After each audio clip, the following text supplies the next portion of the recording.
Saludos, mis queridos hermanos, mis queridos amigos. Estamos de nuevo en nuestra cita a través de Vida TV.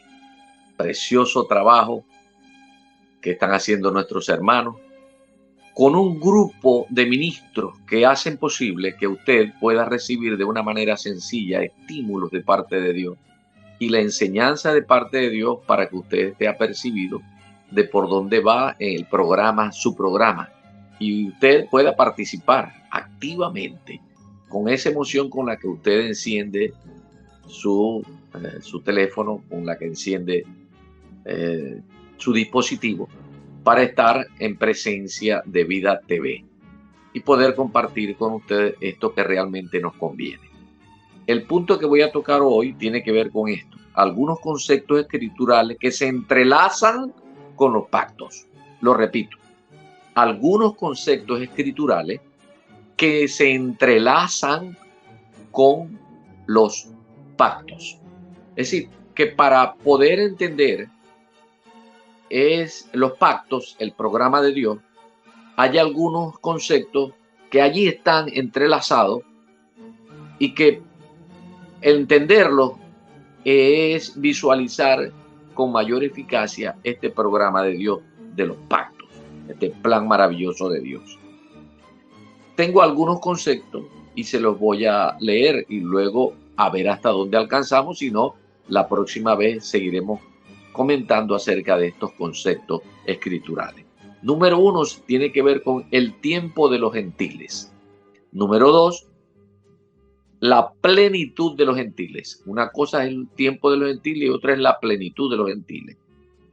Número 3, las 70 semanas de Daniel. No vamos a estudiar las 70 semanas de Daniel.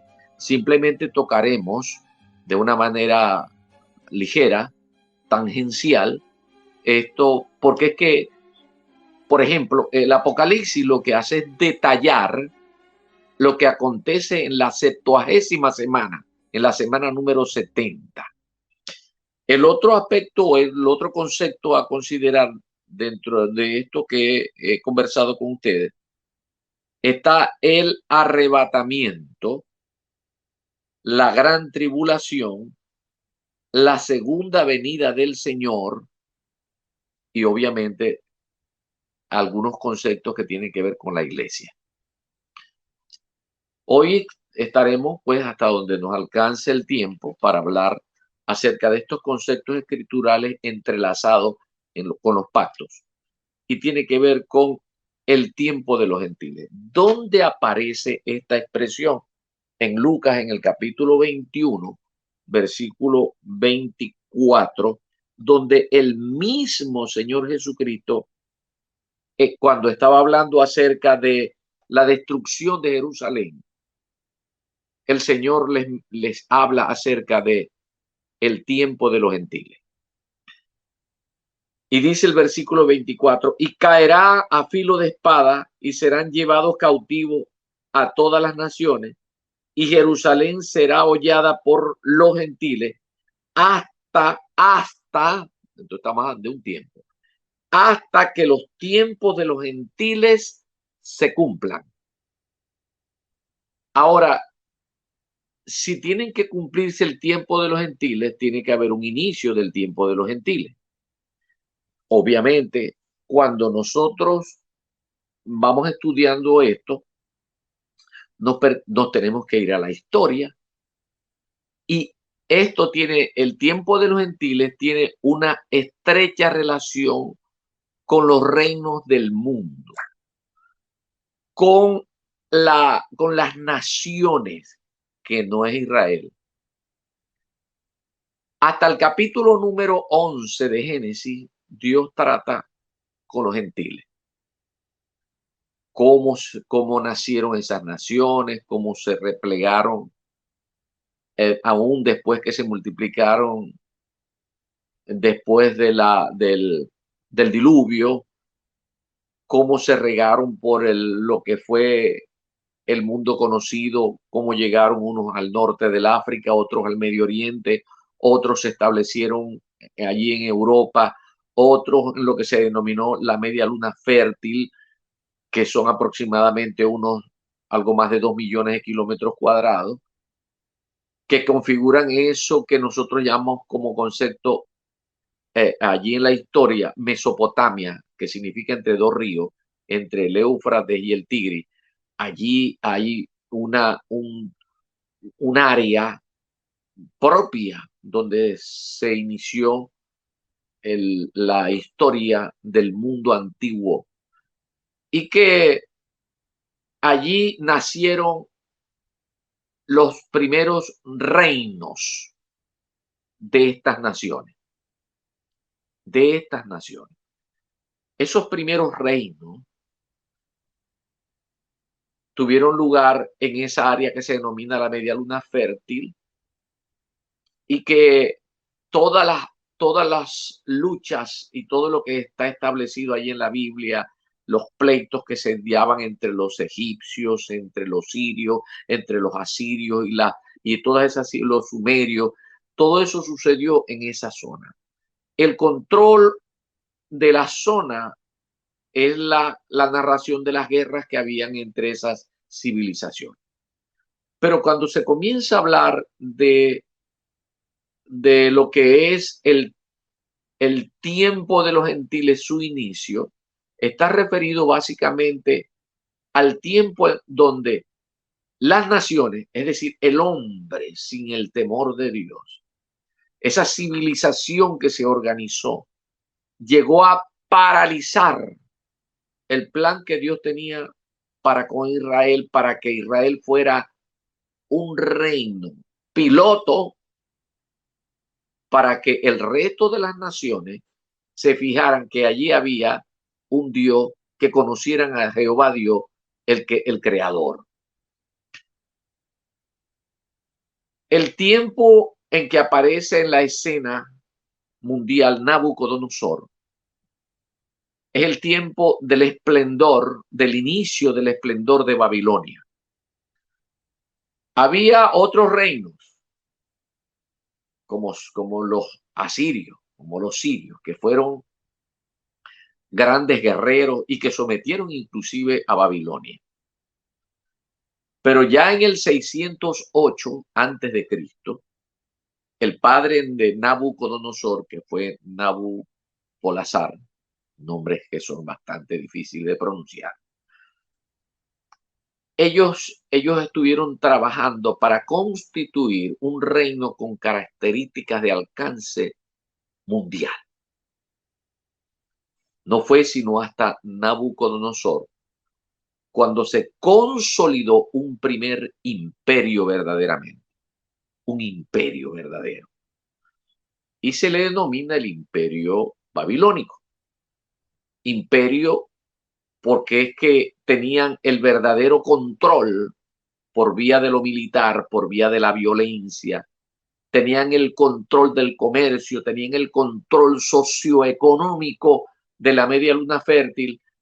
Y entonces eso se denominó pues el primer imperio poderoso con características muy especiales que luego son seguidos por otros imperios.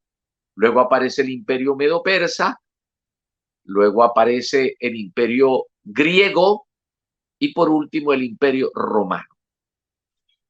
Estos cuatro imperios tienen sus expresiones hasta el tiempo presente.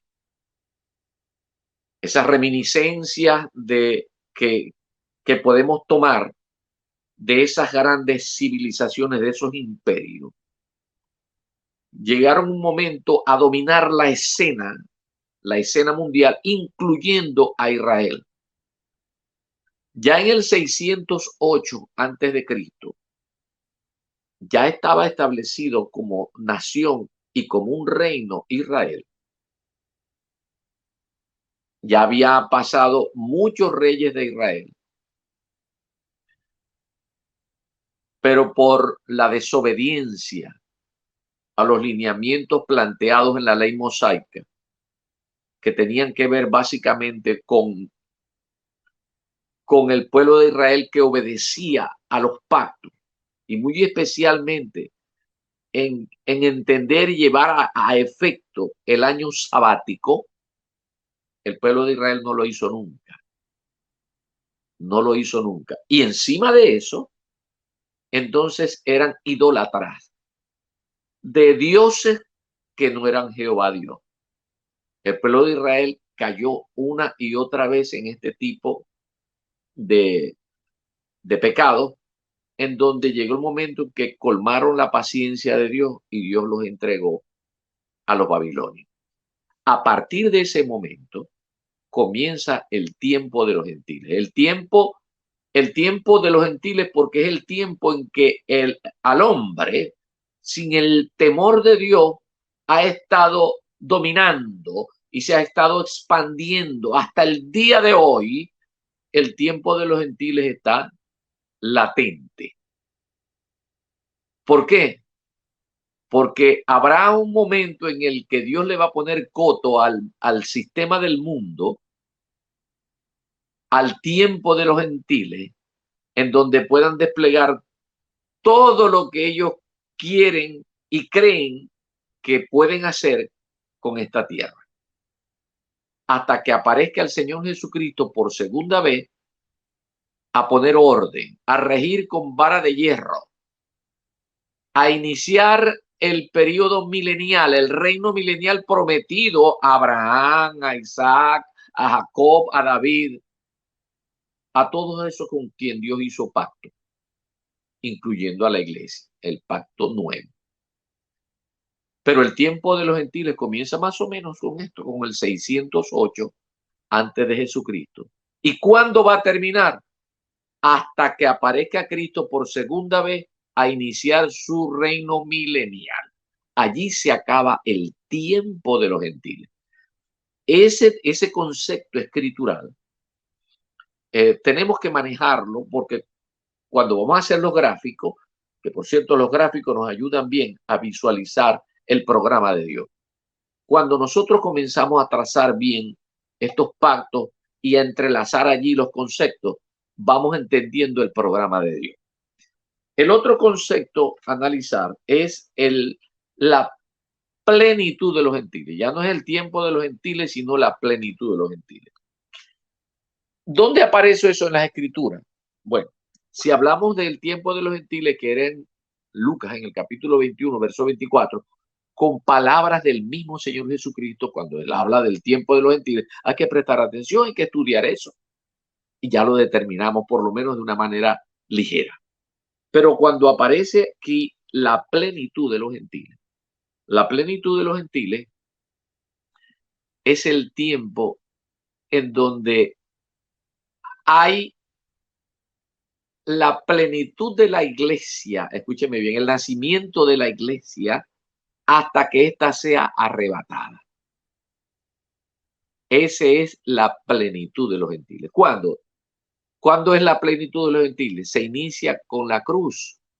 Y más específicamente, como se está hablando de los gentiles, con el primer gentil que se convirtió, con el primer gentil que fue iglesia. Porque cuando se inició la iglesia, claro que se inició la iglesia con hombres, pero eran israelitas. Pedro era israelita, Pablo era israelita, todos ellos eran israelitas. De manera que parece ser que muchos dicen que es con Cornelio. En el capítulo 10 de Hechos aparece Cornelio como el centurión que era gentil, que se convirtió al Señor Jesucristo y fue el primero de los gentiles en formar parte de esto que se lleva al tiempo, a una plenitud de los gentiles, que es un término que utiliza Pablo cuando le escribe a los romanos en el capítulo 11, versículo 25, que dice así: porque no quiero, hermanos, que ignoréis este misterio, hablando de la iglesia, ¿ve? Y hablando de Cristo, del cuerpo de Cristo, que es la iglesia. Dice, porque no quiero, hermano, que ignoréis este misterio, para que no seáis arrogantes en cuanto a vosotros mismos, que ha acontecido a Israel endurecimiento en parte, Y dice aquí, para que no seáis arrogantes en cuanto a vosotros mismos, que ha acontecido a Israel endurecimiento en parte, hasta que haya entrado la plenitud de los gentiles. Es decir, hasta que salga, hasta que termine la plenitud de los gentiles. Entonces, ¿qué iba a ocurrir? ¿O qué va a ocurrir? Bueno, el pueblo de Israel, cuando tuvo que creer, estamos hablando del pueblo de Israel como nación, todos en general, cuando tuvieron que creer en el Señor Jesucristo, no lo hicieron, sino unos poquitos.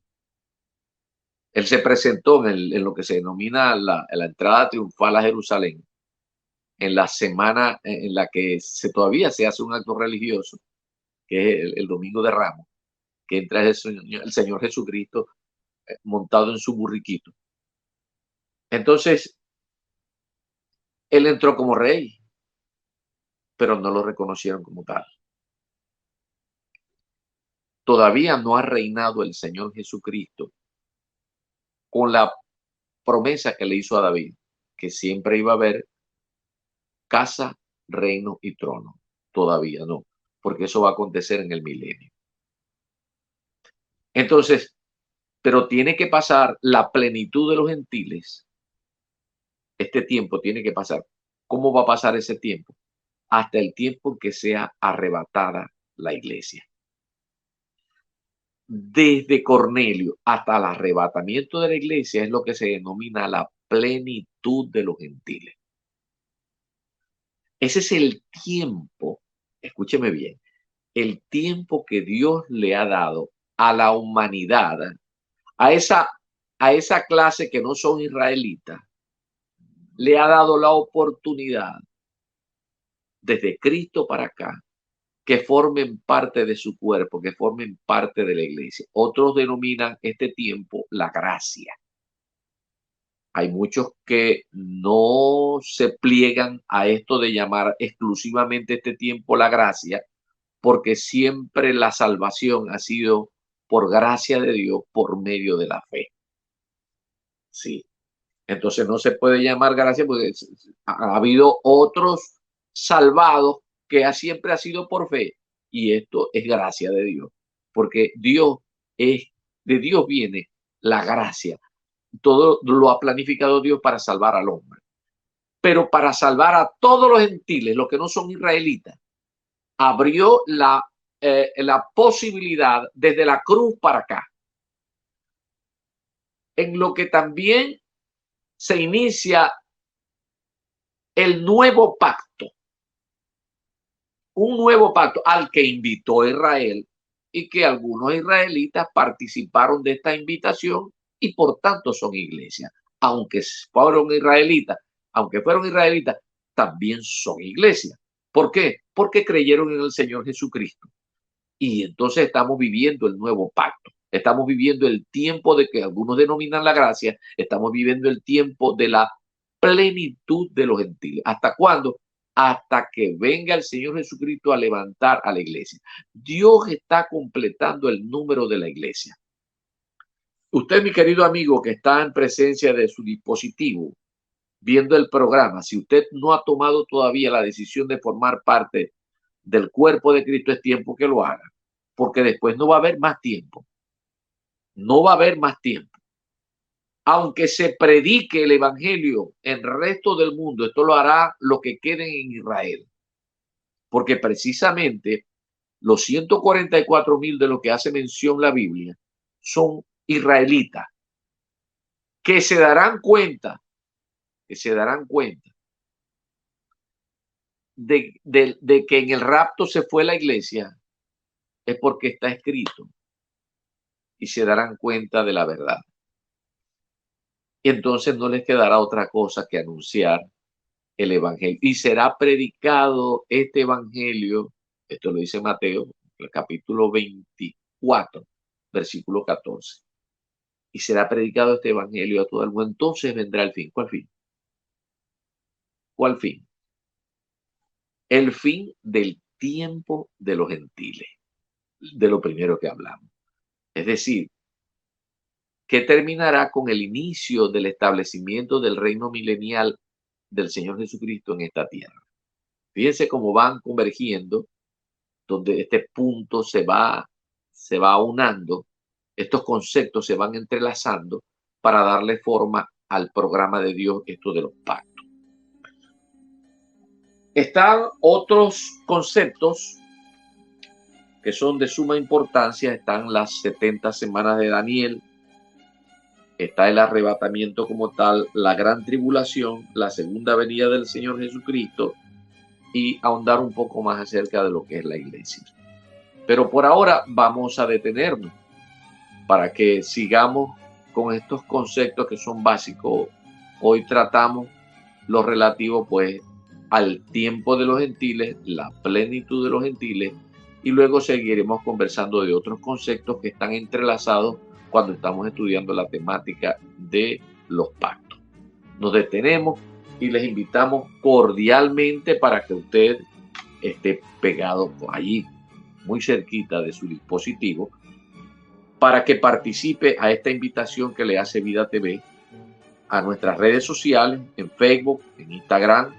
Nos ubican como @Vida TV Play, en nuestro canal YouTube como Vida TV Play. Suscríbase y dele a la campanita para que le anuncie pues cuando van al aire, sale otros nuevos programas.